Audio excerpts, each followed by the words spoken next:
party there. But in Bayelsa State, as we speak now, delegates are moving into the grounds where the primaries will be held. And also in Kogi State, it's almost a mere formality in Kogi State where other aspirants who, as we understand, are in the camp of Governor Yahaya Bello stepped down for his preferred candidate, Usman Ododo. My colleague, Abulu, is here with me. Amechi, good morning, and the weekend is already starting. Let's start with the supplementary elections. Elections we hold in 389 polling units. We have across 24 states. Across 24 states of the Federation. You have 5 senatorial district elections, 3 in Sokoto State, 1 in Kebbi, 1 in Zamfara State. You have 31 House of Representative elections, and you have 58 House of Assembly elections in 15 states. And you also have, in all, you have 94 National Assembly seats that will be up for grabs. Amechi, we want INEC to know that a supplementary election is a full election in itself, because when you talk about mobilization of the core members, mobilization of polling officers, the transfer of result, the collation of result, I think it's the same thing that should apply with the main election and supplementary election. So there should not be a kind of lip service to this election, because it's also an election that will determine the governors of 2 states, Kebbi and Adamawa State. Is the election that will determine whether APC will go far in the number of House of Rep members, or the opposition will accrue a number that will give them a lead to contest for the speakership of the House of Assembly, of the House of Reps. So it's something that is an exercise that INEC needs to take seriously, and also know that the electorate should also take it even more seriously. Yeah, the issue of voter apathy.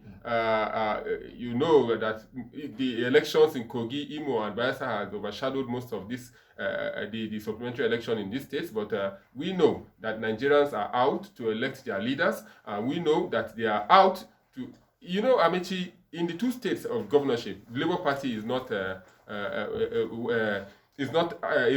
They didn't do well in those states. So the 2 main political parties are there, and we are sure they've done their campaigns, and I'm sure they've sensitized the electorate enough to come out to vote, because if you don't go out to vote, the elections will be marred with a low voter turnout, and you know what that means. So if you know you have your leader in mind, you know you have a House of Rep in mind, you know you have a senator in mind, go out and cast your vote. And as I've said before, don't forget the rules so that you don't have void votes. And don't forget to print inside the box for the particular party. Don't forget that you need to your hands have to be clean for the biometric. Don't forget if the biometric did not work, they have to do a facial snapping. And let's be orderly when we go there. And also the message to security officials, security agencies, they have to maintain peace at the polling unit. Amechi, the elections in Adamawa and Kebbi, the governorship election, is where we really need to call the security agencies to pay high attention, or serious attention to. Well, why is it always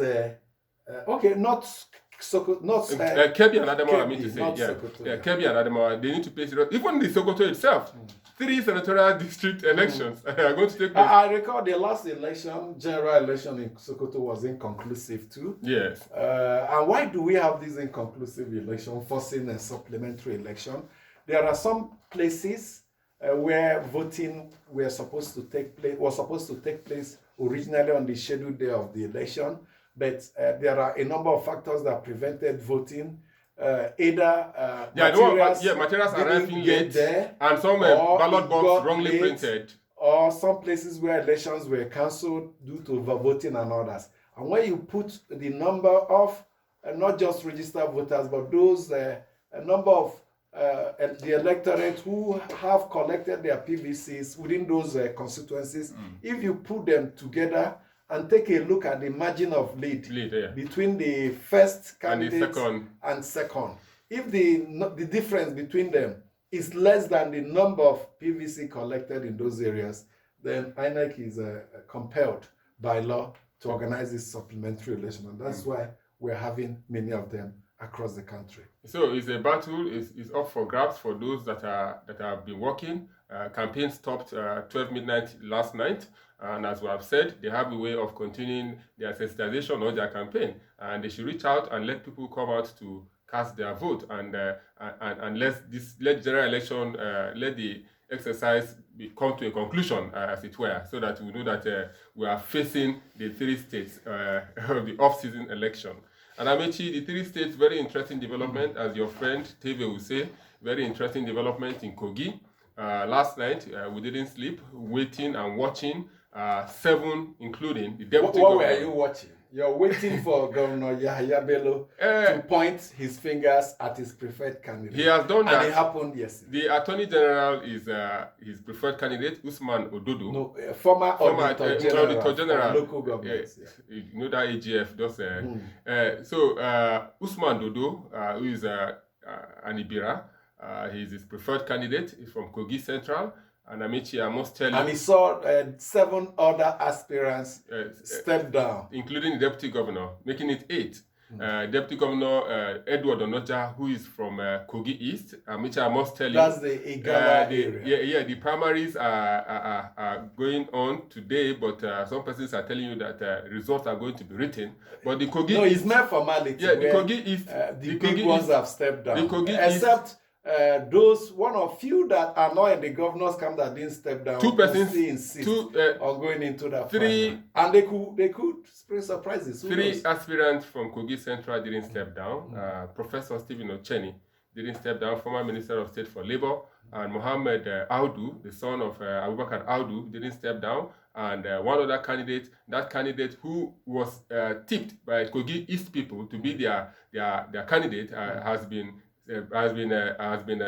suspended. I don't know whether has been suspended by the court. Court has, I think Busari, I'll get his name before the end of the program. The court has asked him, restrained him from contesting in the exercise. So we have 2 persons in Kogi East. They are meeting now, and they refuse to step down for the Usman Ododo. So and if you look at the Professor Ocheni. Professor Ocheni and Mohammed Audu, you know that Professor Ocheni has a cloud, and he has been there, and the people are behind him, even the Atafu Gala. Last time I saw him in a meeting with Atafu Gala. So Mohammed Audu and Ocheni have to come to an agreement whether who they will push forward to go against Usman Ododo. The structure of the Usman state. Yes, you know also there's the factor in the PDP, Amechi, the Dino Melai factor, and Smart Adeyemi, who is in the APC factor in the Kogi West. Yes, Smart Adeyemi didn't step down also. Yeah, so we'll be going into the contest. So, but the takeaway from what happened in Kogi yesterday, when the other aspirants stepped down for the governor's preferred candidate, was the first people were asking the preferred candidate, where is he from? Usman Ododo.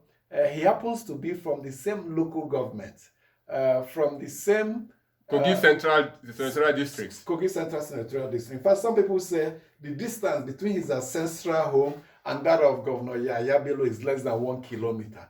And they wondered why, indeed, we had that rumors before that Yahaya Bello was angling to us, getting someone from his own senatorial district, same local government, to be his successor by first making sure he gets the candidacy of the APC. In Kogi State, there are 3, just like in every other state in Nigeria, 3 senatorial zones. There is no written rotational principle, but for a long time, Kogi East, the Galas, they are the majority in terms of numbers, have always dominated. They have produced most of the governors. By accident of history, Yahaya Bello emerged.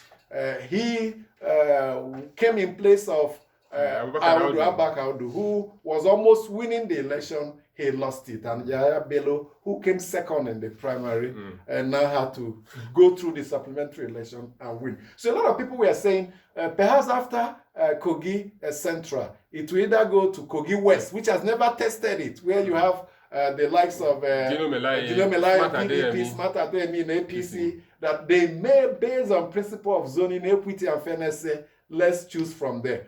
Some also said, if they don't choose from Kogi West, they may also decide to come to Kogi East and give them that opportunity. And the deputy governor, you know him very well, of Kogi State, Edward Onoja. He's from Kogi East, and he has been jostling. He was one of those that stepped down yesterday. And there's a long period of friendship between him and Yahaya Bello. He started as his chief of staff and later became deputy governor when the other deputy governor. Even before that, Amaechi, in their private life, he has been his account officer when Edward Onoja was in the bank. And Yahaya Bello was his, Edward Onoja has been Yahaya Bello's account officer when he was working in the bank. So their relationship dates back. That's how the friendship started. Yes, started. So they've been friends, and the expectation of the people in the Edward Onoja's camp was that after the work he did for him in the first tenure as chief of staff and coming to make him deputy governor, they thought, or they were thinking, he would even the role he played in the election and all that. Yes, the handover will be seamless, that he will give it to Edward Onoja. But Yahaya Bello has his plans, and you see this godfatherism factor that we're talking about. I've said here before that Oshomole tried to knock this down, but politicians are still enjoying this godfatherism thing, because what Yahaya Bello is doing is exhibiting his godfatherism tactics already. Well, and he has no place in the federal seat. Probably he wants to have. He didn't force anybody to step down. They agreed. Were you there when they? No, they many of them went to their social media handles and stepped down, giving good reasons why they have to step down. So if there is anybody that was coerced or intimidated, we would have known, or maybe we don't know for now. In future, the story may come out. But the thing is that between this Yahaya Bello, Edward Onoja friendship was and political association, going beyond friendship now, put to test the bonds of friendship is against bond of blood relations and all that. So a lot of people says, let's see whether, like some governors have tried to encourage their deputies to, who were not even their friends, to succeed them. People were in looking out, but it appears the familiar bonds has proved stronger than bonds of friendship in Kogi State. So that is how Kogi is right now, but we must tell you that we're going to see a lot of we're going to see a lot of political shift as we go through before the day runs out, because I'm telling you, there are some political parties that are standing by to accept some persons that are aggrieved in these political parties. And Amaechi, let's quickly talk about the PDP scenario. No, we'll come back to the PDP. Okay, the APC now, I'm telling you, the information we are getting is that the Kogi East aspirants are putting their hearts together, and I'm telling you, some might step down and shift to other political parties that are waiting. There are political parties that have grown, their wings have grown now. In the last election, the NNPP has grown, the Labour Party has grown, the ADC, that's a House Rep member in Kogi West that won under, what party is that now? That's ADC. Yagba East something. ADC too is, ADC is growing. So, and you can see a shift also. Maybe the Kogi East might want to join forces with Kogi West against the Kogi Central. When you have my brother and my friend in politics, which one should be stronger? My brother. That is what played out in Kogi State. We'll go for a break now. When we come back, we'll take your mails. And after your mails, we'll take you to